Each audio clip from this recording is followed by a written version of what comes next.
Évangile de ce 28 mai. Bonne nouvelle de Jésus-Christ selon Saint Jean. En ce temps-là, Jésus disait à ses disciples, « Je m'en vais maintenant auprès de celui qui m'a envoyé, et aucun de vous ne me demande, où vas-tu? Mais parce que je vous dis cela, la tristesse remplit votre cœur.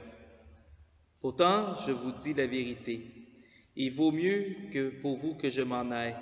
Car si je ne m'en vais pas, le défenseur ne viendra pas à vous.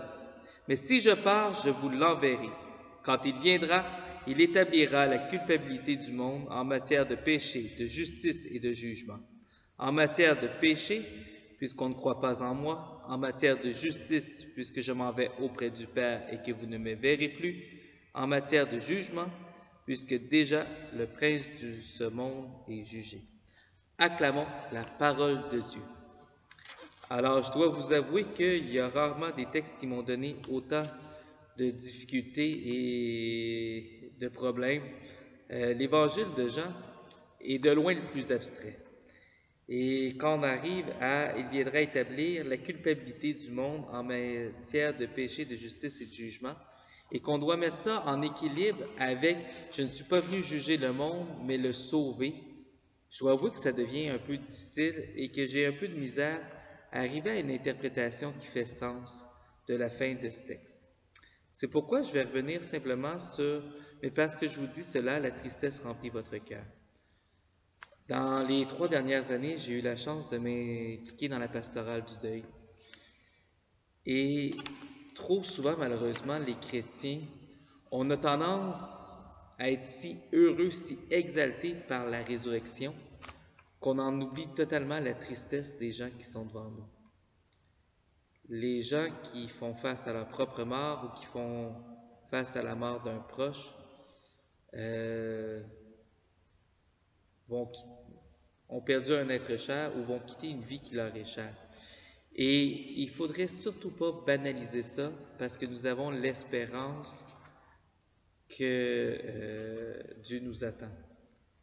Il ne faudrait surtout pas banaliser parce qu'a priori, la seule vie qui nous est donnée de connaître pour le moment, c'est celle-ci.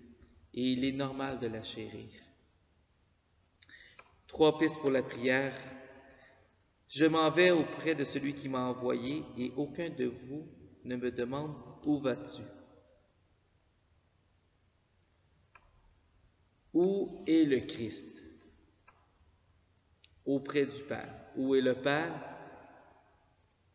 Autrefois, on disait dans les cieux. Et si la réponse du lieu géographique de Jésus n'avait aucune importance?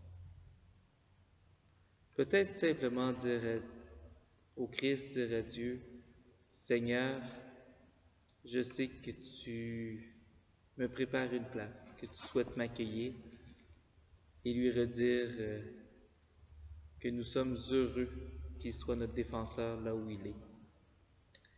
Deuxième piste, il vaut mieux que je m'en aille, car si je ne m'en vais pas, le défenseur ne viendra pas à vous. Il vaut mieux pour vous que je m'en aille. Hypothèse 30 secondes. Le Christ est le Messie que les Juifs attendaient. Il lève une armée, il met les Romains dehors. Les Romains ou un autre envahisseur reviennent 200-300 ans plus tard et ça finit là. On met Jésus-Christ dans les livres. Il aura été un Messie politique parmi une multitude. Et il aura un intérêt historique relatif à ses succès. Fin de l'histoire. Il vaut mieux que je m'en aille. Le Christ tel qu'on le connaît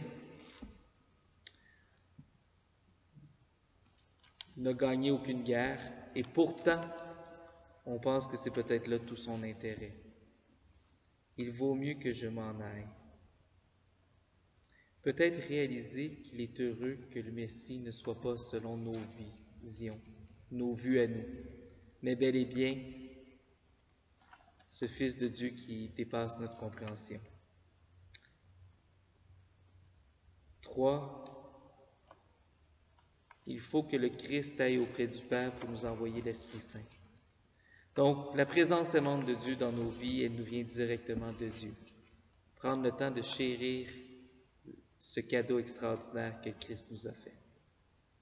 Sur ce, je vous souhaite une excellente prière et une belle journée. On poursuit notre temps pascal. Amen.